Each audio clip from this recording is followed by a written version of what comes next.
Ya, Assalamualaikum warahmatullahi wabarakatuh.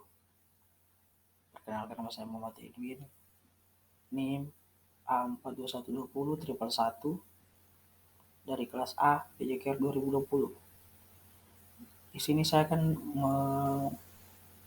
menampilkan PPT rangkuman saya dari makalah 1 sampai makalah kelompok 5 dalam mata kuliah Strategi Pembelajaran Penjas.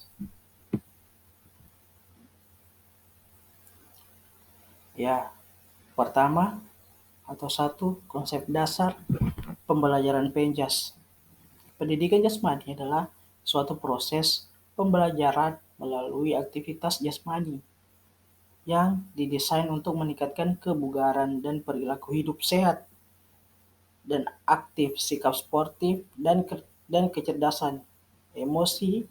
Lingkungan belajar diatur secara seksama untuk meningkatkan pertumbuhan dan perkembangan seluruh ranah jasmani, psikomotor, kognitif, dan efektif setiap siswa.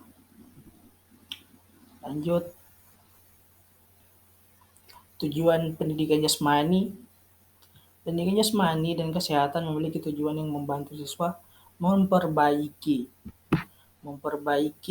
derajat kesehatan dan kesegaran jasmani melalui pengertian, pengembangan sikap positif, keterampilan gerak dasar, serta berbagai aktivitas jasmani. Tujuan pendidikan jasmani di sekolah dari segi keterampilan gerak antara lain: 1.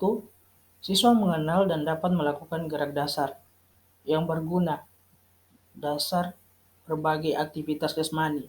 Kedua, siswa dapat mengenal dan melakukan berbagai keterampilan gerak dasar cabang olahraga.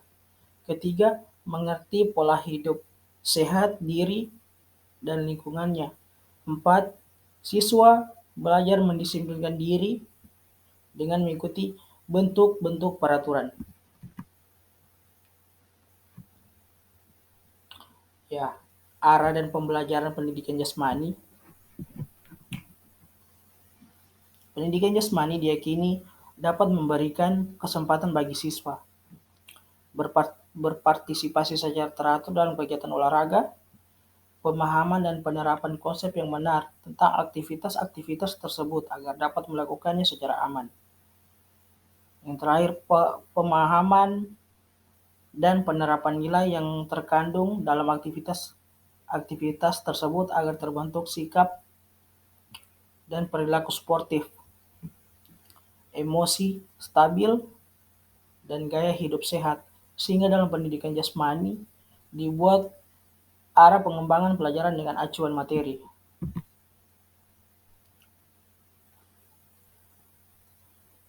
Ruang lingkup jasmani dan kesehatan. Ruang lingkup pendidikan jasmani dan kesehatan meliputi beberapa aspek di dalamnya, yaitu 1. Permainan dan olahraga. 2. Aktivitas pengembangan tubuh. 3. Aktivitas senam. 4. Aktivitas gerak ritmis. 5. Aktivitas air. 6. Pendidikan berkelas. 7. Pendidikan keselamatan dan kesehatan. 8. Pendidikan karakter.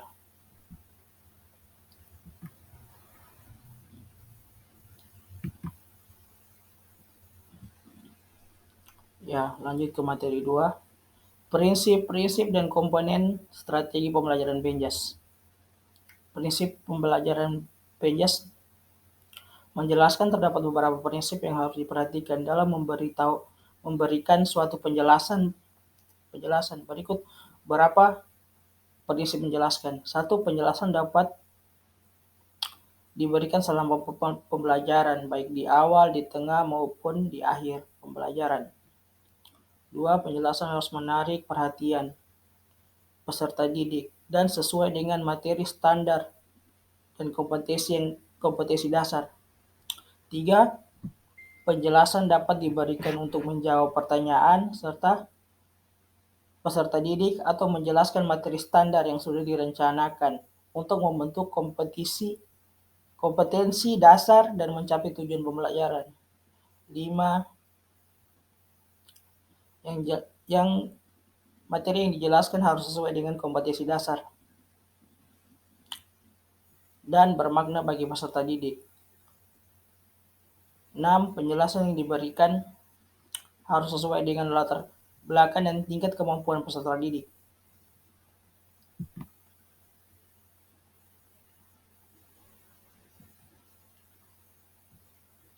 Ya, lanjut ke B. Komponen pembelajaran pendidikan jasmani. Komponen pembelajaran adalah kumpulan dari beberapa item yang saling berhubungan satu sama lain, yang merupakan hal penting dalam proses belajar mengajar. Di dalam pembelajaran terdapat komponen-komponen yang berkaitan dengan proses pembelajaran, yaitu guru, siswa, tujuan metode, materi, alat pembelajaran atau media, evaluasi, interaksi yang terjadi antara komponen guru dan siswa itu harus adil, yakni adanya komunikasi yang timbal balik di antara keduanya, baik secara langsung maupun tidak langsung atau melalui media. Tujuan pembelajaran merupakan suatu target yang ingin dicapai oleh kegiatan pembelajaran. Tujuan pembelajaran ini merupakan tujuan antara dalam upaya mencapai tujuan-tujuan lain yang lebih tinggi tingkatnya, yakni tujuan pendidikan dan tujuan pembangunan nasional. Dan yang kedua, materi pembelajaran. Materi pembelajaran adalah dasar isi dari kurikulum, yakni berupa mata pelajaran atau bidang studi dengan topik subtopik. Dan rinciannya secara umum ini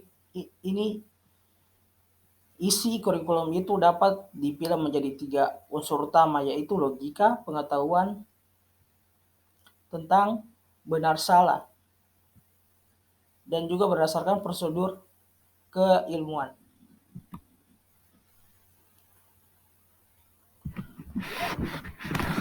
Nah, yang ketiga ada strategi dan metode pembelajaran.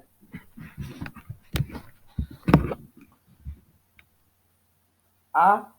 Konsep strategi dan metode pembelajaran. Strategi pembelajaran merupakan salah satu komponen di dalam sistem pembelajaran yang tidak dipisahkan dari komponen lain di dalam sistem tersebut. Dan yang B, cara menentukan strategi pembelajaran. Keberhasilan pembelajaran tidak terlepas dari pemilihan yang tepat dari strategi pembelajaran. Maka kita harus memperhatikan beberapa faktor untuk memilih strategi yang tepat. Beberapa faktor yang perlu dipertimbangkan dalam menentukan strategi pembelajaran yaitu faktor tujuan, faktor materi, faktor siswa, faktor waktu, dan faktor guru. Yang keempat ada media belajar. Konsep media belajar secara umum, media merupakan kata jamak dari medium yang berarti perantara atau pengantar. Secara lebih rinci, beberapa pendapat ahli media pembelajaran diantaranya Rossi dan Bradel yang mengemukakan bahwa media pengajaran adalah seluruh alat dan bahan dapat dipakai untuk tujuan pendidikan seperti radio, televisi, buku, koran, majalah, dan sebagainya. Selain pengertian di atas, ada juga yang berpendapat media pengajaran meliputi perangkat keras, hardware, dan perangkat lunak, software.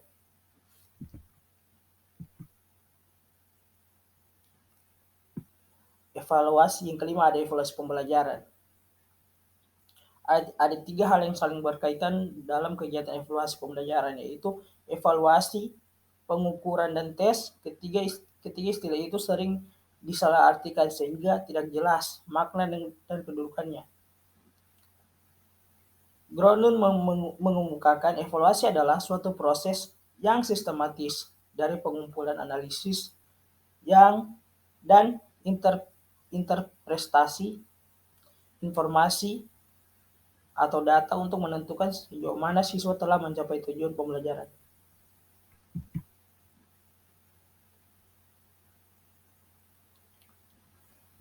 Materi ketiga ada fungsi dan peranan guru dalam pembelajaran penjas. Pendidikan jasmani sebagai komponen pendidikan secara keseluruhan telah disadari oleh banyak kalangan, namun dalam pelaksanaan pengajaran pendidikan jasmani berjalan belum efektif seperti yang diharapkan.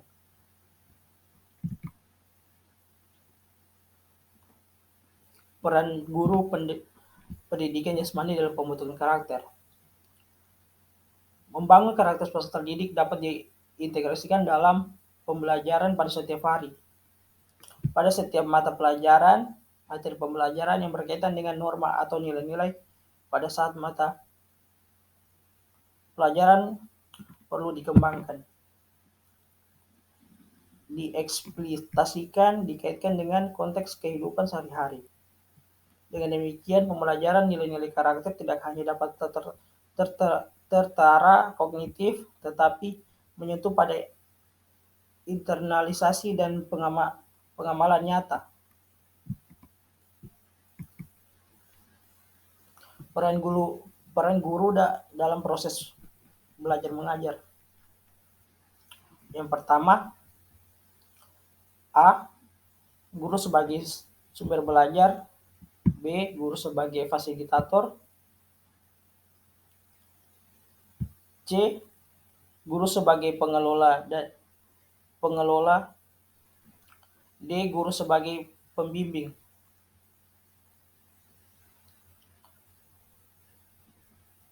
Guru sebagai motivator dan guru sebagai evaluator.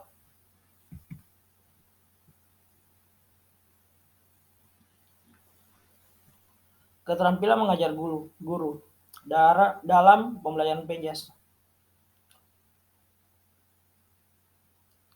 Pendidikan jasmani sebagai komponen pendidikan secara keseluruhan telah disadari oleh banyak kalangan, namun dalam pelaksanaannya pengajaran pendidikan jasmani berjalan belum efektif seperti yang diharapkan.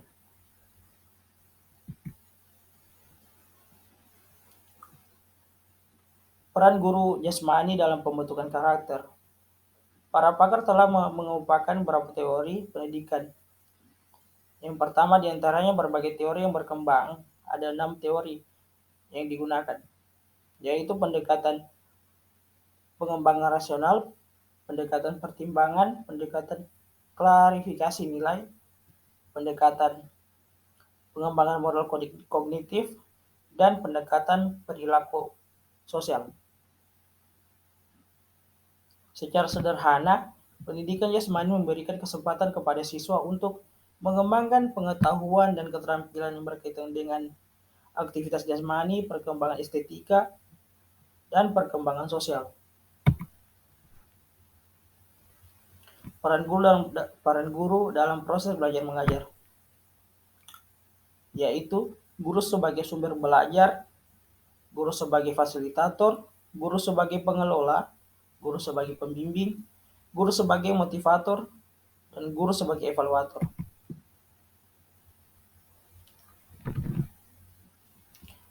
Metode, model, dan gaya atau strategi dalam mengajar. Ada beberapa metode mengajar yang diantaranya itu metode ceramah, metode demonstrasi, metode tanya jawab, metode diskusi, metode simulasi.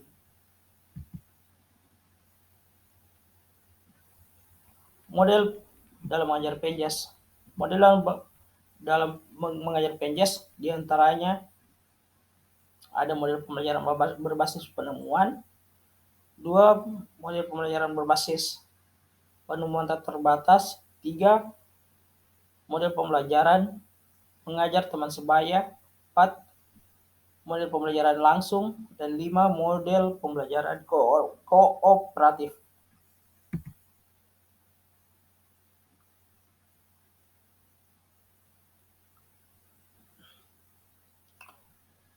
Dan C, gaya dalam mengajar penjas. Yang pertama ada gaya komando, gaya latihan, gaya resiprokal, gaya cakupan atau inklusi, dan yang kelima gaya konvergen dan divergen. Ya, terima kasih. Itu saja PPT dari saya, presentasi dari saya ucapkan terima kasih. Bila ada kesalahan, mohon dimaafkan. Akhir kata, Assalamualaikum warahmatullahi wabarakatuh.